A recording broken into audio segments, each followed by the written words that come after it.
also give you practical ways in which we can bring it home and make this real for you, right, in your daily lives and in your personal lives. So our first half of the session will just be an overview of like the actual tech behind large language models, right? So everybody has been hearing about LLMs and ChatGPT and like what does that actually mean? How does it actually work?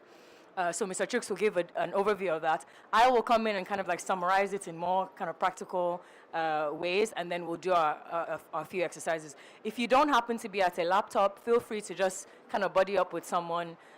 If not, the people at our laptops can actually get a hands-on feel of everything. All righty, so welcoming Mr. Chooks. Well, he needs 2 minutes. The thing is, I don't know how else to kill time. I wish I had like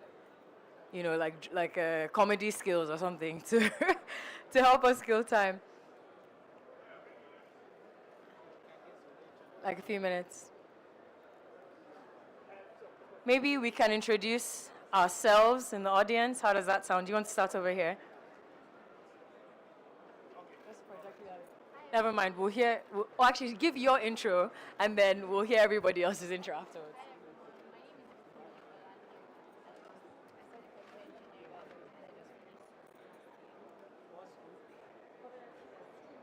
Amazing. All righty. Thank you, everyone. We'll hear from you soon. Now welcoming Mr. Chooks. Thank you very much. Okay, good morning. You are welcome. And just like Chloe just said, some of us are experts in AI, some of us are not. So this is a joint class. So pardon us if what we are doing is too simplified for you. We still get up to your level. So we're going to start with AI for beginners, a peep inside large language models. So most times you talk about AI, what is really AI, it's always a good thing to understand the nitty-gritty of that AI so you can appreciate what it's all about. Next slide. So I want to quickly run through that and just give you a brief introduction into what AIs are. Next slide. Okay. So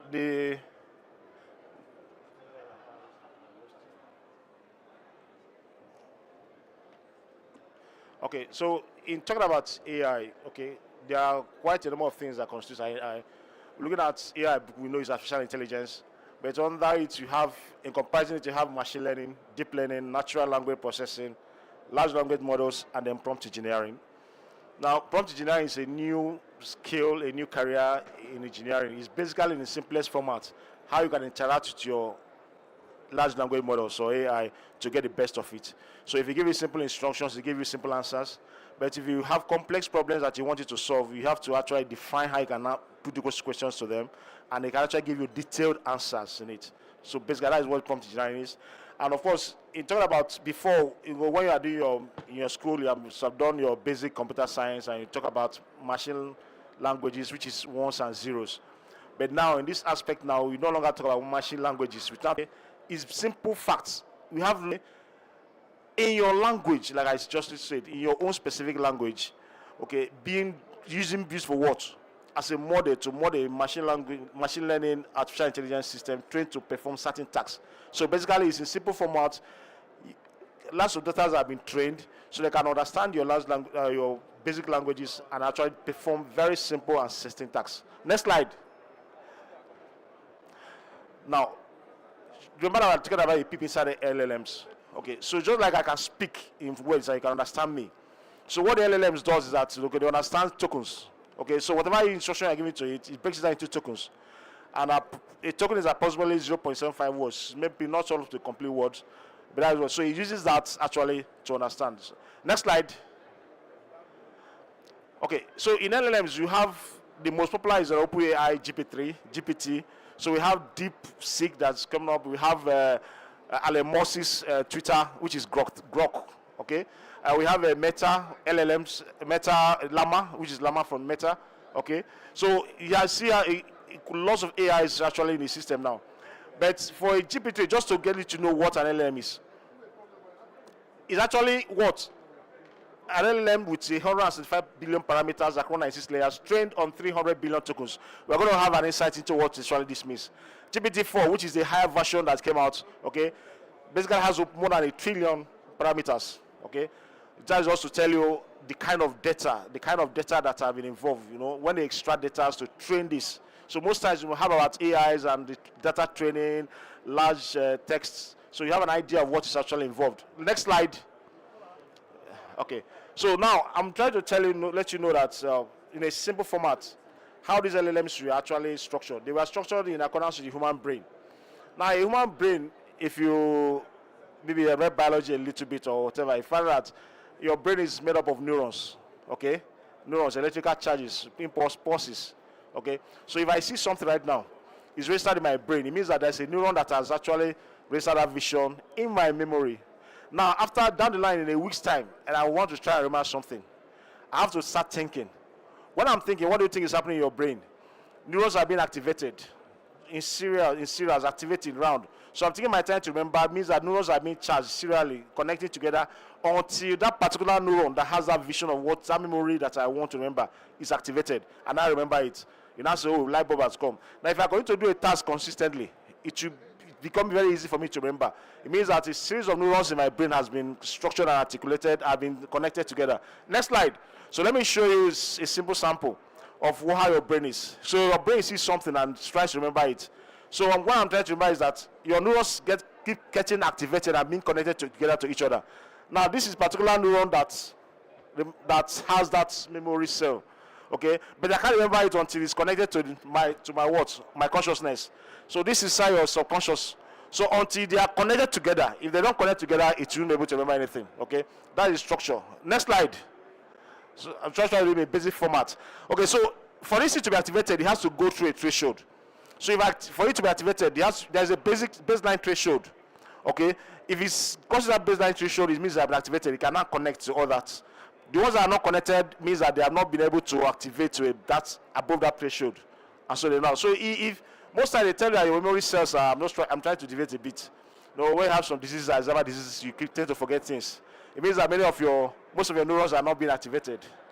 They don't have enough bias for that threshold, and so see your brain cells dying. It seems to be forgetting things. So your brain starts becoming diseased. Okay, but if your brain is sharp, it means that most of your brains are being connected and activated. Okay, next slide. Okay, so this is one that if you are not activated, it can't above that threshold. It cannot connect. Okay, I'm just trying to be very simplified anyway. Next slide. So this is a very picture of this is your human brain trying to remember things, connecting together. Okay, if you keep on getting disconnected, it means that something is actually wrong. Okay, so this guy is trying to connect to the human brain. Maybe this is something that you are trying to remember, but because there is no connection to that, you won't be able to remember it. Okay, that is in simple format. Next slide. Okay, so now, like I said, the LLM were designed in accordance to the human brain. So when I talk about 96 layers for GPT-3, it means that these are structured layers. Okay, each of these represent those neurons that we saw. Now, for LLM to be able to put out something, there has to be series of connections out. Now, every single neuron is connected to each other, just designed like a human brain. Okay, next slide. So let's, for instance, that you put in, like I told you, you put in a word here. In LLM language, I told you that words are actually tokens. Those tokens have identifiers. They call them IDs. So, for instance, this token has an ID of 100, and they push it into the LLM model. This thing is called weights. These weights are all parameters. All these things connected are all parameters. Now, for this ID to activate this particular neuron, this neuron each has a bias. They call it bias anyway. So a weight, all these lines are all weighted, designed, weighted. And all these neurons have particular biases. Okay. So if I put in a token ID of 100, it's multiplied by 0.5, it gives you 50, right? 50 plus a bias of 10 means 60. Next slide. Now, if this threshold, every layer has its own threshold. So if this threshold has 50, and this neuron now has a 60, it means that it's activated. So once it's activated, it moves on to the next. So like I told you, every neuron has its own particular biasing. So this is a -7. This weight is 0.7. So if you multiply 60 by 0.7 minus 7, it gives you 35. Next slide. This layer has a threshold, different threshold of 70. What happens? This guy won't be activated, okay? And so it drops off, all right? So this is how, in simple terms, the internal structure is designed, okay? Next slide. So what happens? Let's put this to practical. If I put in a Mary Hade, now I tell you everything here has a token ID. So Mary Hade, what LM does is this. It has to run through its parameters, round, and comes here, outputs something called Leto. But this is not the only thing it outputs. It gives you maybe 5 options. It can output little, small, tiny, okay? But because little has the highest probability, it pumps this out. So you don't see the other ones with other probability. But if you have a playground, the ChatGPT playground, a playground ChatGPT, you can actually see the order. It tells you all the other lines, probabilities that came out. But because little has the highest probability, that's what you're going to see. Now, LLM works in an auto-jurisdictive mode. When it prints an answer, it moves it back again. Next slide. Again, and still runs it through. So this is how it keeps on running through the whole parameters until all the prompts that you give it to, it gives you all the answers. So that's why it prints out in a single line. It can't give you anything at once. It just prints out in a single line because it's generating, running through all the whole parameters and making sure that it gives you the right answer. So it gives you maybe had a little. Next one is lamb. There might be 5 options there: lamb, goat, sheep. Okay, but because lamb has a high probability, it gives you out lamb. Okay, and that's how it works basically. Next slide. Okay, so like I said, there are different, what do I call it again? LLMs in the market anyway. So in the comparison, Llama 2 from Facebook Meta. Okay, so why ChatGPT has 165 billion parameters, Llama has 7 billion, and why ChatGPT has 96, Llama has 32 layers, and why ChatGPT has 300 billion tokens, Llama was trained with 2 trillion tokens. These are what we call, this was what they are trained with, 2 trillion tokens. So what it does is that they went through the whole internet and harvested all the kind of data they can harvest to train this LLM on it. So you'll be surprised that maybe your Twitter pages or your Facebook pages was among the data that was trained on all these things. And that's why we ask some questions that you think that you may not know. They will give an answer. Why? Because maybe they have gotten all the whole materials in the world through all the websites and everything, just to be able to train this data. Next slide. Next slide. Okay, so in LLM can only be what it is, or LLM is what it is because it's been trained. So you can have all the whole data in the world, okay? But if you do not train it, it can't become intelligent. So the training is what makes it become intelligent. So there are 2 steps to this training: the pre-training and then the fine-tuning. Okay. Next slide. Next slide. Okay. So if go back. Okay, yeah. So in simple fact, in the training and the pre-training, okay, these are the data in the internet that be harvested. They can be books, documents, PDF, your post, your Facebook pages, Instagram pages, everything, whatever they can lay their hands on the internet. Now, these are what you call hardwares, GPUs, processors. Okay, so like maybe this cohort now, they will just load it with a lot of GPUs and connect it together. So this, you can imagine this whole hall. They just load it with what? Computer systems, GPU cards, stacked just like servers from up, line it up and connect them together, and they start pumping data into them. What are they trying to achieve? They are trying to achieve patterns, different kind of patterns, multiply effect patterns, any kind of pattern in the world. So that whatever you put into it in future, you can actually identify that pattern because you've seen it and then give it out. So it can be visual images, it can be text, it can be anything you can think of. So that's what they keep on throwing into it, and these guys keep on competing it. So it takes a long time. It can take you months and so much resources. So maybe when you are reading your articles on LLMs and you find out they are taking say training costs or power requirements. Imagine filling up this whole computer space and then the kind of power you will need to run 24 hours and all the kind of things. So you just have that imagination and then creating those patterns. So when it's done, okay, this is called a base model.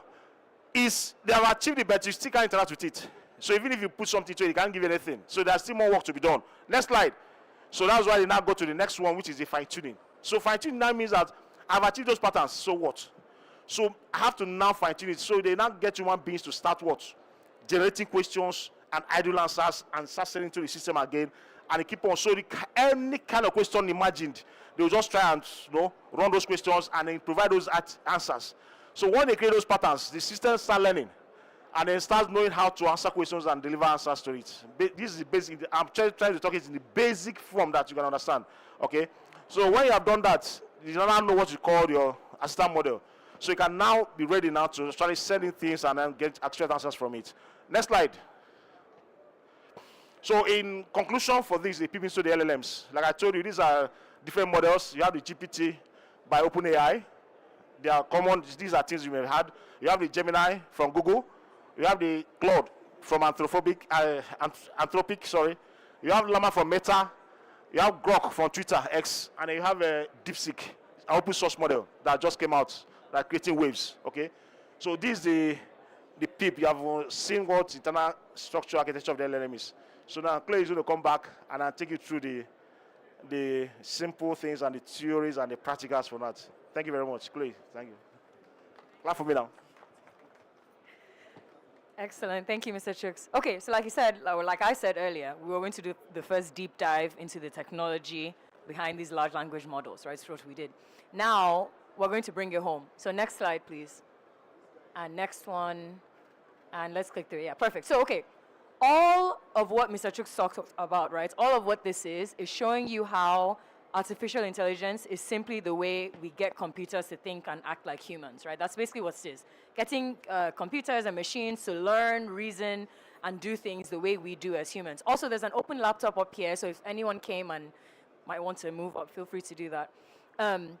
And so what does that look like, right? What makes us humans? How do our brains function? We're able to see people and recognize that this is another human being, right? We're able to understand language. We're able to do things like calculations, right? So when we get these machines, these systems to do similar things, right? That's kind of what the technology behind artificial intelligence is. And so we'll do a bit more of a deep dive into some of those other technologies.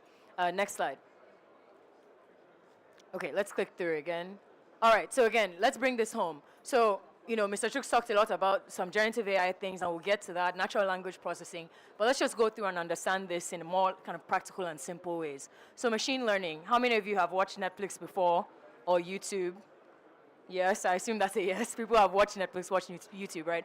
So you know when you open your homepage on Netflix or YouTube and you see, oh, wow, there's this new show or there's this new channel that you didn't know before, and you're like, how funny, this feels like something that I would watch anyway. Almost how did the algorithm know that that was what I would want to watch? It's because it has been trained on all the previous data, all your previous watch data, like data, right?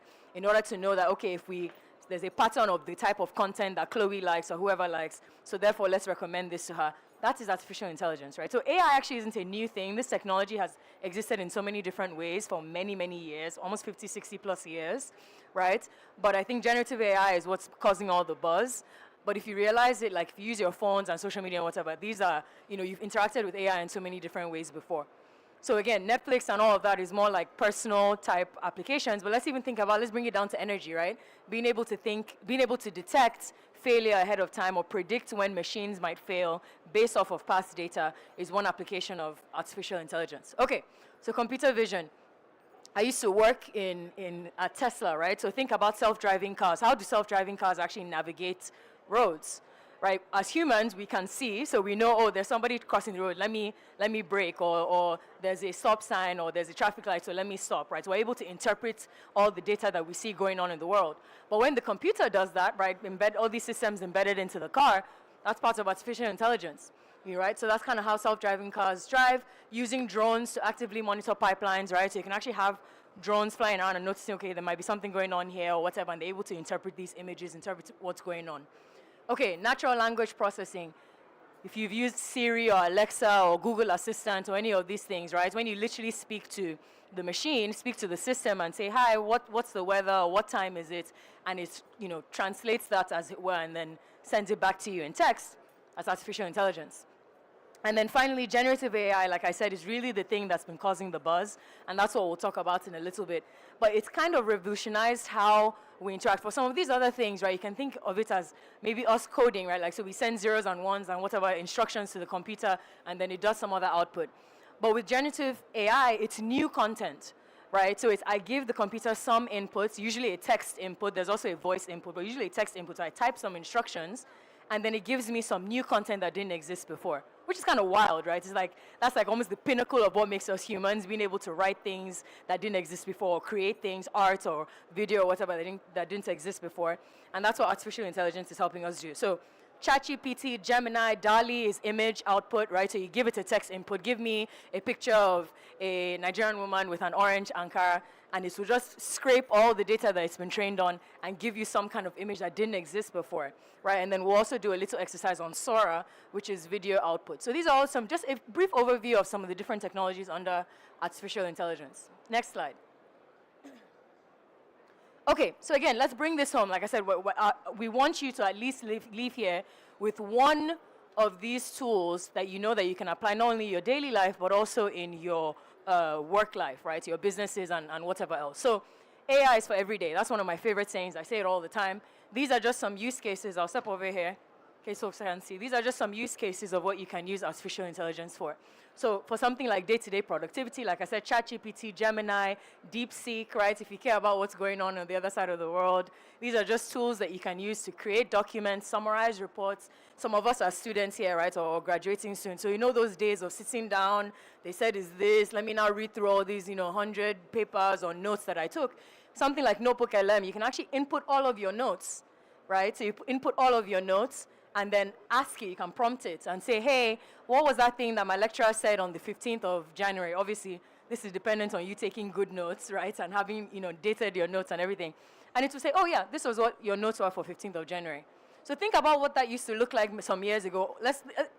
Part of this is showing you how technology has helped to improve our lives over time, right? Way, way back when, maybe when Mr. Chooks was going to school, you go to the library and start flipping through different pages and trying to find, okay, this, that, and then the sort of next iteration of the internet was maybe you'd go to Google and then you start looking for which of these sources are the correct ones. And now with artificial intelligence, it's kind of brought up right there just from a simple text prompt. So it's really, really, really revolutionizing the way we think, the way we, do our work and whatever else.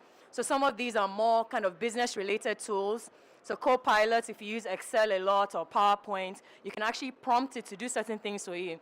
I was showing one of our managers yesterday because he was like, I'm curious if this can export it as a PowerPoint for me or export it into Excel. And I'm like, yeah, it can. You just give it a prompt, figure out what it is that you want, give it a prompt, and then it will give you the output. So one of the first exercises we'll do today is showing you how to fine-tune that idea of prompting, right? The idea of giving the AI tool instructions to get the output that you want. Okay, next slide. All right, so why does this matter for energy? It's another important thing that we want you guys to go away with.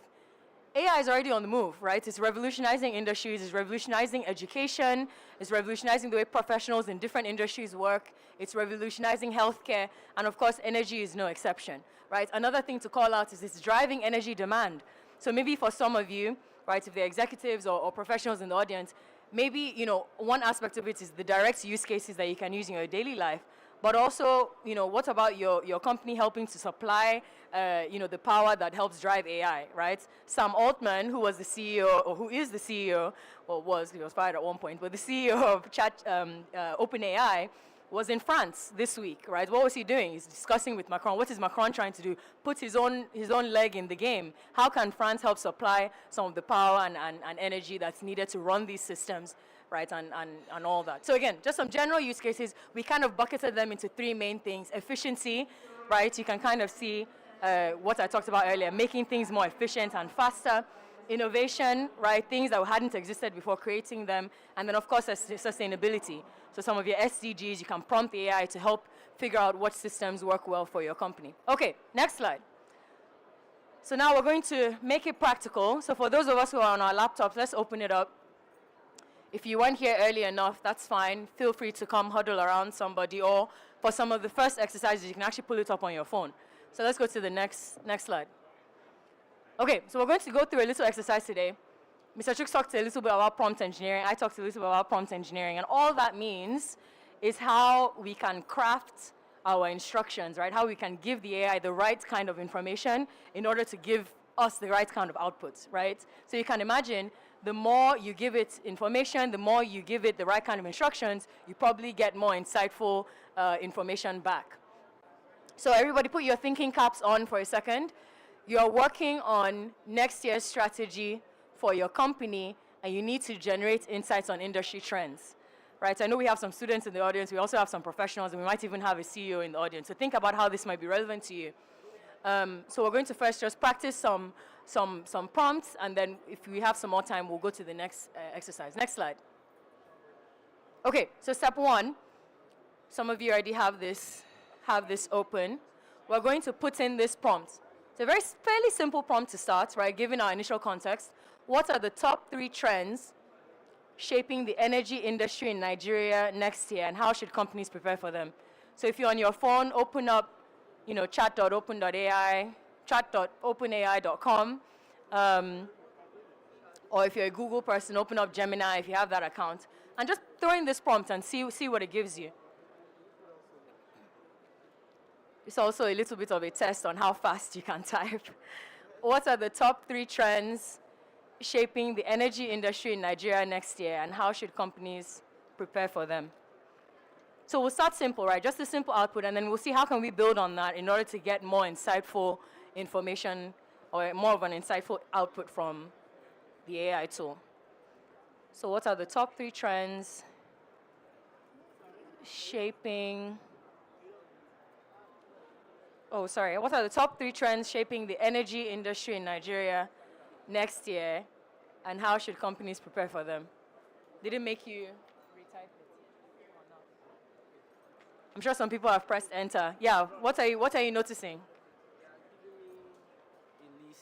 Okay, what I can see now, they are giving me a list of trends. Okay, should I read it? No, it's probably quite long, yeah? No, it's not really long actually. Okay, exactly. Okay. So, Elias, now we have kind of our first initial output. It's like he said, it's giving. What's your name actually? Emmanuel Solomon. Okay, thank you. So, like Emmanuel said, he's seeing an initial output. Yes, ma'am. Oh, okay, sorry. I thought you had a question. Okay, so this is our first little. This is the first output that we'll get from our first initial prompt. So why don't we refine this a little bit more and see what else is possible with the tool? Next slide, please. So just some thoughts from our team. Like I said, our whole exercise here is to show you how this is applicable to you in your daily life, work life, whatever. And these tools are so good for strategic thinking. I like to think of AI as a help, as a support, almost like having an assistant with you. So if in school, it's like you have a research assistant, or if it's in your work life, you just have an admin assistant or whoever else that can help you, help you answer. Like I said, the more engaged you are, you get prizes. You can see what Dorcas did there. Okay, next slide. All right, so let's refine this a little bit more. What else can we get out of that initial prompt that we had? So if you've put it in, why not pick one of these follow-ups, or if you have any that come to mind, why not put them in your own way? So I like this one a lot. Can you summarize and export this as a PowerPoint slide? Right? Put that in and see what happens. Or this one, I'd like to present this at Saipec this year, right? Maybe you have an energy presentation you're putting together on trends, on strategy. Can you format this as a Q&A session? Maybe you're putting, your boss has asked you to put together a panel that he will do, to discuss with some of his peers at Saipec, and you're helping to prep him for that. Or this one I quite like, and a lot of people were quite excited about this one yesterday. We have international partners. So let's say you're doing strategy at work. We have international partners that we'd like to share this with. Can you translate this into Mandarin? Pick a language, pick Yoruba, pick Igbo, and see what happens, right? Again, imagine what this would have been like prior. Maybe you would have, who knows Mandarin in Lagos, so let me start figuring out. Or you use Google Translate, and a lot of times Google Translate brings out rubbish, right? If anyone speaks another language, you can know how oftentimes Google Translate isn't accurate. Not to mention some of the more complex, things, talking about renewables and whatever. Google Translate might not have the best translation, but you can run it through an AI tool. And boom, you have that same detailed report that you put together, now translated into Mandarin. Okay, what do you have? So being able to download the presentation slide. Yeah. So you just created slides for you, right, based off of that information that you had. Now imagine if you had uploaded one of your reports. You said, hey, I have this report at my company, help me format it into a PowerPoint slide. So this can help if you're not like a super creative person. I have one of my friends, a really, really smart engineer, but he hates anything like marketing or like putting, slides and decks together. Now his favorite thing is just to run it through an AI tool, and it helps him get it together. No, it's possible to do this. No, it's definitely possible. But remember what I said earlier. It's helping you make it much faster, much more efficient, right? Like I said, none of these are like new things. For many years we've done research, we've translated things, but this is pushing the boundaries on how we've been able to do that. The question I want to ask, these days, like if you're doing a project, you're defending a project, your lecturer got to know that you are using AI. Absolutely, absolutely. There's some schools that are against it, Well, our perspective, right, and honestly the perspective of, shall I say, the world, is that AI is going to happen. Yes, it's going to happen, but for now, they still Yeah. The ethical, no, there are, well, even the Paris event you talked about, they are still discussing what the future of AI will be. Absolutely. Even though world leaders seem to be hypocritical in terms of dealing with the unintended consequence of AI. Like any new technology, there's going to be ethics, there's going to be discussions around privacy, there's going to be discussions around use cases. So this isn't new.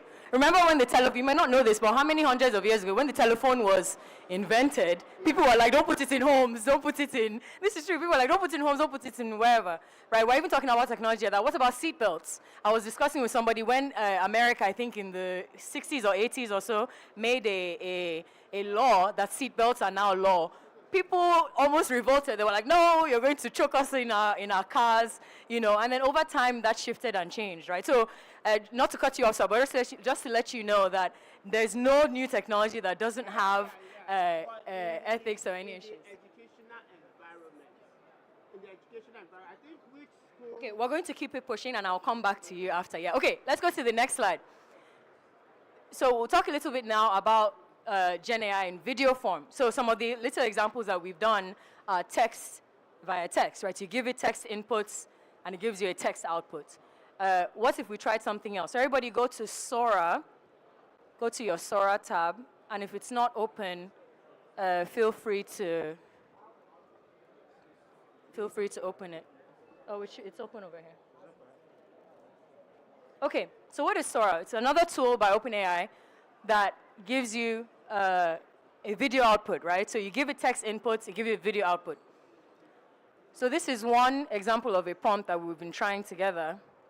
I'm putting together a presentation on trends shaping the energy industry in Nigeria. Can you create a video that visually illustrates these key developments?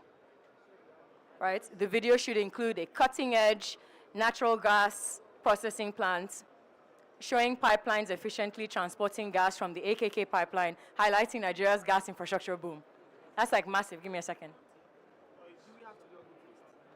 It should be logged in already.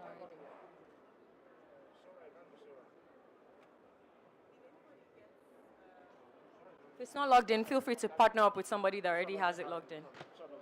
So if you don't want to try this, try your own prompts, right? Let's make it fun. Anything that comes to mind.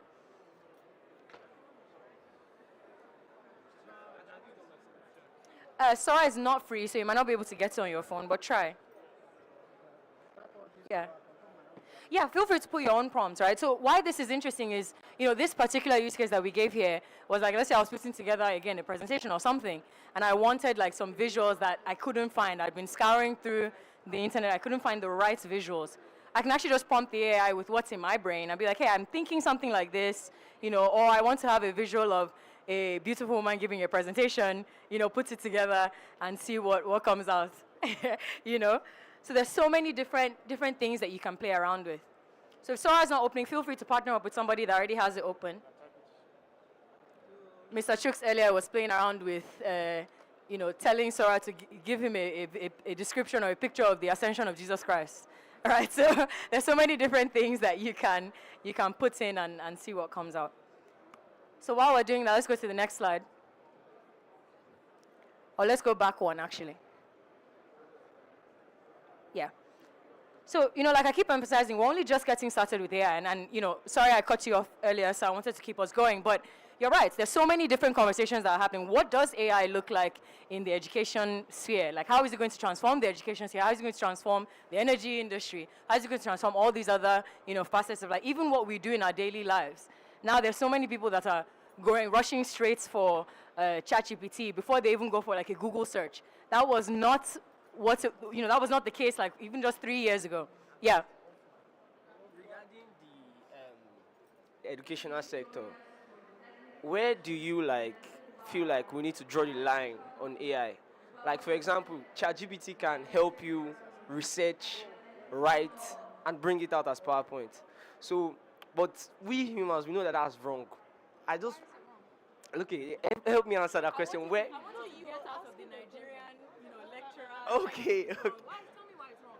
I feel like you need to research more. When you are, for example, I'm a year 4 student. Yes, right. This is actually a great conversation. Why it's wrong is because they feel you don't you don't give yourself enough time to study. I didn't ask what the lecturer said. What do you think? Please, can I give you more context? Because you don't have enough. We understand why the lecturers are. Sorry, no, I'm coming. We understand for them because because AI can make you lazy. Okay, but now, let me tell you. Sorry, let me give you a simple fact. So I'm coming, sir. Just 1 minute. Now let me tell you how it can help as a student. If you are given a handout, for instance, okay, you have a handout, you can upload it into your chat GPT. Tell it to summarize, and then as it's summarizing, maybe if there's handout on thermodynamics or whatever, I can tell it to generate specific tutorial questions based on this. Up to 10 tutorial questions, and with the answers to tell you. So you can now use it to actually learn and understand those formulas. You get it? In detailed format. Okay, because at the end of the day, there are some things I can't just garbage in, garbage out. Okay, so that's what I'm trying. This is a point. No, the thing is, I have to get something clear. It's not nice that we are stereotyping the lecturers in the Nigerian university system. I understand to some extent that part of the weakness we have here has to do with the cram, pour, and forget mindset, which is not very helpful. And some lecturers may be responsible for that. But the question should be about the objective of our educational system. And the question is that why do you go to school? It is to learn. And learning is to improve on your knowledge and abilities. So if you rely on machine to do what you should develop yourself to do, like you said, the AI itself was trained. So if you don't train yourself to do when the machine systems are down, then what happens? So that's the thing. Then another thing is that we are talking as if the AI has reached its perfect level. It has not. As a matter of fact, we are still at the basic level. We are at the basic level. And the AI we use today, a lot of it is garbage in, garbage out. I'm sorry to say that, but that's the reality. There's a lot of hallucination that's taking place there in the AI space. And of course, aside the hallucination too, is the bias that is being, implemented. So we need to address all this.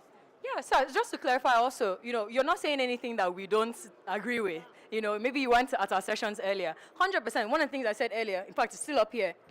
We're only just getting started.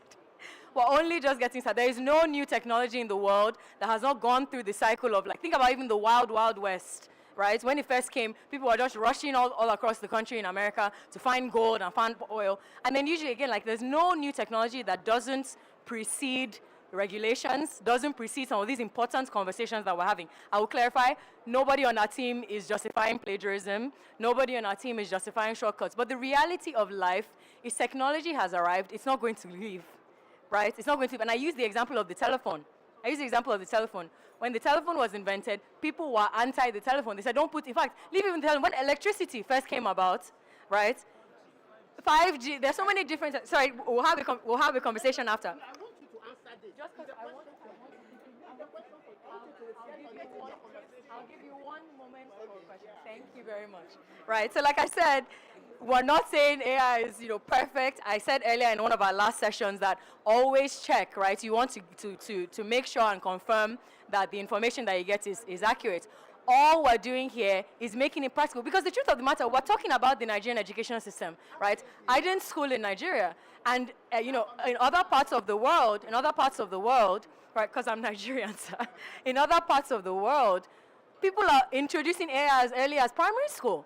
So maybe this is even part of the conversation that we should be having. Are we going, okay, no, AI is wrong. So we sit back and then 10 years later, the whole world is ahead of us.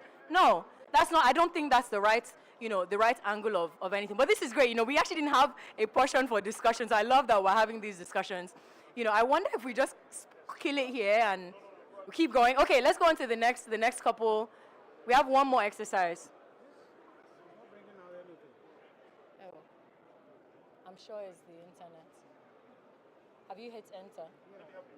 Yeah, there might just be an internet issue. Okay, next slide, please.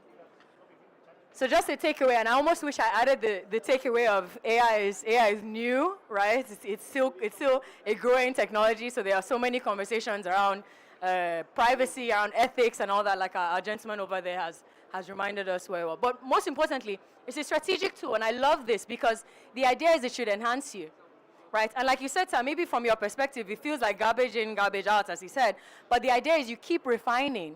You get out what you want, right? And then also, unfortunately, ethics is something that will plague different industries, different technologies. We know it even happens in energy in Nigeria, right? There's so many ethical issues around the way, energy works in Nigeria. So it's never going to be perfect, but it's up to us also to make sure that we don't get left behind, whether that's in a competitive nature in our industries, whether that's in schools, and more importantly, AI adoption is easier than you think. This is our main objective. We don't want people to leave here not realizing how quickly this technology is moving, in a way that we now ultimately get left behind. So next slide, we'll take a little, maybe 5-minute break, because I think there are lots of discussions happening, and then we'll do our next exercise, which is here. So one first round of applause for our team here, and then we'll kick back up in 5 minutes to do this second exercise. All right, let's get our discussion going. Tolu, if you want to hang on to this. All right, just leave it. It's not discussion. Yeah. The thing is that I agree that AI is a good innovation. I never claimed that. No. It is a good innovation. And it is something that is what adopted. But like any innovation, they say fire is a good servant, but a bad master. And if you leave AI to make all your decisions for you, if the AI acted on the wrong, premises, then you have to live with the consequence.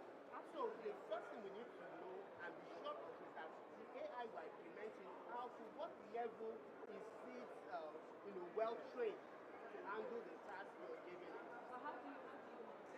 Very good. Now, I've had experience with AI, my experience, and I've realized that AI, the way most of what we have out there are so many bias that is built into it. 100%. Yeah, and the thing is that I would even ask AI itself, are you biased? And then No. I still have an hour. Okay, no, just pause it. Don't go live. Pause it. When we start again, go out. I have a question. Guys, end the live now. We're on 5 minutes break. Yes. What's your answer? Okay, very good. I'm the founder of the Equilibrium Perspective and Equilibrium Perspective Paradox. And I'll tell you that at the initial stage, Gemini will be telling me wild things about my own concept, something I introduced, and be telling me, relating it to the time of Aristotle and the time. Very good. And at some point, I was wondering, why would this be? Although right now it's improving, and now it's recognizing my work. I was like, okay, there's a lot of hallucination. And imagine if I was not the one that was doing the search, then it would be misinforming other people about the work. That is one. That is about the origin of the work. Let's pause on that one. Let's discuss